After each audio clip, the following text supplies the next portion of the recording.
ese mukora ni shampoo yanyu sibyo nakahe gashifite karenze shampoo twabonye zitandukanye ngo tumenye ngo ndareka kugura izinze kugura iya Soap Company. Ndabanza nkayipima nkareba pH yayo nkareba ko iri standard, hanyuma nyuma yo kwipima ndi umushimiste nibyo nize ndi n'umwarimu wa shimi.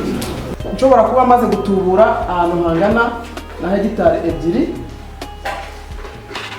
nkaba narahaye abaturage barenga 100 mu murenge iyi mbuto ngo bayintubure bayikore, ubwo ni nako nabahaye isoko.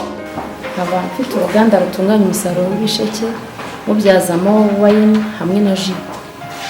Ndahera kubo ugirira akamaro, abo ugira akamaro bwa mbere ni abahinzi. Nabona n'umuveterineri wabyigiye akajya gukurikirana inkoko muri abo masho mwaza kumubona. Aba umushinga wo gukora amakaro mu mabuye y'amagari, kuko ukuraho icyeze ikiteze ukagisigaho kigasigara kera. Ushobora gukuraho kumugina nk'amagarama 300 200 runaka.